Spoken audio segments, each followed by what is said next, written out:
여러분 안녕하세요. 혹시 온라인에서 보내는 시간이 그냥 좋아요나 조회수로 사라지는 게 아니라면 어떨까 생각해 보신 적 있나요?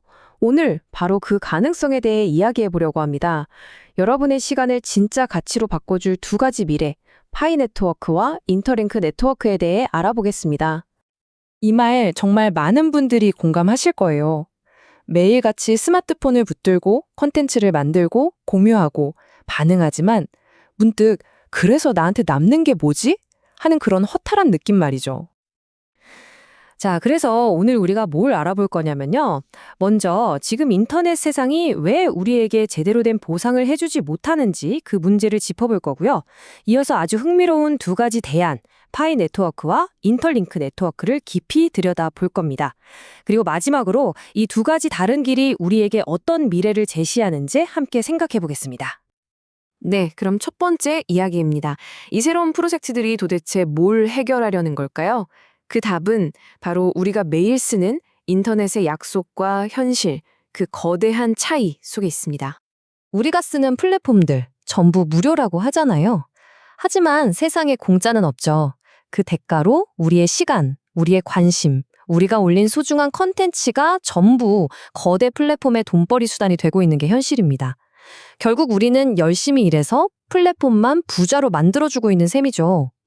그래서 대안으로 웹3라는 게 나왔는데 이건 또 무슨 외계어 같아요. 지갑, 체인, 가스비, 브릿지 듣기만 해도 머리가 아프죠. 마치 참여하려면 새로운 언어를 배워야 할 것 같은 이 높은 진입장벽 때문에 대부분의 사람들은 시작도 전에 포기하게 됩니다. 자, 이런 문제들을 해결하기 위해 등장한 첫 번째 주자, 바로 파이 네트워크입니다. 이 프로젝트는 아주 현실적이고 거대한 문제에 도전하고 있어요. 바로 전 세계의 돈이 움직이는 방식, 즉 글로벌 결제라는 아주 큰 퍼즐을 풀려고 합니다. 얼마 전에 유튜브가 크리에이터 수익을 페이팔의 스테이블 코인으로 지급하겠다고 발표해서 큰 화제가 됐었죠. 와, 이제 정말 암호화폐가 실생활에 쓰이는구나 싶었는데요. 근데 결정적인 한계가 있었습니다. 바로 미국에서만 가능하다는 점이었어요. 정작 폭발적으로 성장하고 있는 나이지리아, 인도, 베트남 같은 나라의 수많은 크리에이터들에게는 그저 그림의 떡인 셈이죠. 바로 이 지점에서 엄청난 기회가 생깁니다. 기존의 강자들이 서비스하지 못하는 이 거대한 글로벌 결제 시장의 빈틈을 누가 채울 수 있을까요? 진짜 전 세계 어디서나 통하는 결제 시스템이 되려면 과연 무엇이 필요할까요? 페이팔 같은 대형 결제 회사들이 글로벌 파트너를 고를 때 중요하게 보는 기준이 딱 네 가지가 있습니다. 규제를 잘 지키는지, 수수료는 저렴한지, 사용자가 전 세계에 고르게 퍼져 있는지, 그리고 속도는 빠른지. 정말 흥미로운 점은 파이 네트워크가 처음부터 이 네 가지 기준을 모두 만족시키도록 설계되었다는 거예요. 예를 들어 KYC, 즉 신원 인증 절차를 아예 시스템 안에 내장해서 규제 문제를 해결하고 수수료는 거의 없는 수준으로 만들었죠. 그리고 이 숫자가 그 규모를 증명합니다. 무려 1,750만 명.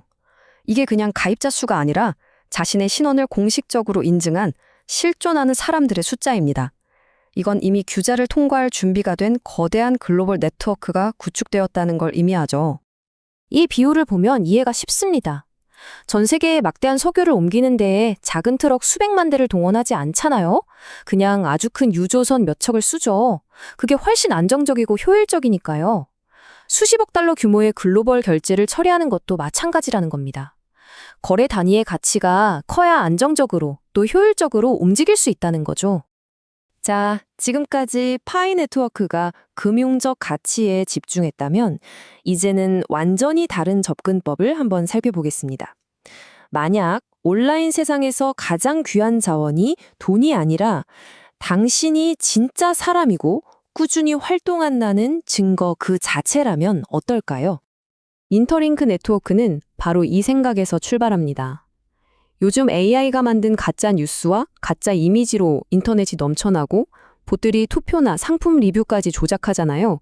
이런 세상에서는 나는 조작된 존재가 아닌 진짜 인간입니다. 라는 사실 자체가 엄청난 가치를 갖게 된다는 거죠. 그래서 등장한 핵심 개념이 바로 개인 증명입니다. 말이 좀 어려워 보이지만 간단해요. 당신이 가진 돈이나 자산이 아니라 당신이 이 네트워크 안에서 유일무이한 딱 한 명의 진짜 인간이라는 사실 자체를 증명하는 기술입니다. 인터링크는 이 개념을 누구나 따라할 수 있는 아주 간단한 습관으로 만들었어요. 처음 딱 한 번만 얼굴 스캔으로 나 진짜 사람 맞음 하고 인증하고요. 그 다음부터는 매일 출석 체크하듯이 간단한 활동으로 꾸준히 참여만 하면 됩니다. 이렇게 쌓인 당신의 모든 활동이 나중에 검증 가능한 디지털 평판이 되는 거죠. 여기서 가장 중요한 포인트는 이겁니다. 당신이 앱 안에서 하는 모든 행동이 그냥 시간을 보내는 게 아니라는 거예요. 나중에 생태계 안에서 특별한 혜택이나 보상으로 돌아올 수 있는 신뢰 점수, 즉 당신만의 평판을 차곡차곡 쌓고 있는 겁니다. 이 말이 기존의 생각을 완전히 뒤집죠. 진짜 두려워해야 할 것은 지금 당장 이 코인을 사지 않으면 뒤처진다는 그런 조급함이 아니라는 겁니다. 그보다 더 중요한 건 나라는 사람의 디지털 발자취, 그 고유한 흔적을 만들어가는 이 소중한 시기를 놓치는 것이라고 말하고 있어요. 자, 그럼 이 두 프로젝트가 보여주는 웹3의 큰 그림은 과연 무엇일까요? 둘 다 사용자의 가치를 되찾아준다는 공통점이 있지만 그 방식은 정말이지 완전히 다릅니다. 한마디로 정리하면 이렇습니다. 파이 네트워크는 전 세계를 잇는 결제 고속도로 같은 금융 인프라를 만들고 있고요. 반면에 인터링크는 진짜 사람들만 모여 사는 믿을 수 있는 마을 같은 사회적 인프라를 구축하고 있는 거죠. 가치가 어디서 오는지도 다릅니다. 파이는 네트워크의 규모와 쓰임새에서, 인터링크는 사용자의 진정성과 꾸준함에서 가치를 찾습니다. 하지만 이렇게 다른 길을 걷고 있어도 두 프로젝트가 바라보는 목표는 같습니다. 바로 사용자가 더 이상 플랫폼의 상품이 아니라 가치를 인정받는 능동적인 참여자가 되는 디지털 세상을 만드는 것. 그동안 거대 플랫폼이 독식해온 가치를 다시 개인에게 돌려주자는 것이죠. 자, 이제 마지막입니다. 오늘 이 모든 이야기들을 통해 우리가 정말로 생각해 봐야 할 것은 무엇일까요? 이건 단순히 어떤 프로젝트가 이길까 하는 승자 예측 게임이 아닙니다. 훨씬 더 근본적인 변화에 대한 이야기죠. 핵심은 바로 이겁니다. 온라인 세상에서 가치를 정의하는 방식 자체가 바뀌고 있다는 신호예요. 이제는 당신이 남긴 데이터를 수동적으로 긁어 모으는 것을 넘어 당신의 금융적 참여, 그리고 당신이 이 세상에 단 하나뿐인 진짜 인간이라는 그 존재 자체에 대해 적극적으로 보상하는 시대로 나아가고 있습니다. 그래서 여러분께 이 마지막 질문을 던지며 마무리하고 싶습니다. 앞으로 펼쳐질 디지털 세상에서 당신에게 더 중요한 가치는 당신의 지갑에 들어있는 코인일까요? 아니면 당신의 시간과 꾸준함과 쌓아 올린 당신만의 평판일까요? 오늘 이야기가 여러분의 온라인 생활을 돌아보는 작은 계기가 되었으면 합니다. 함께해 주셔서 감사합니다.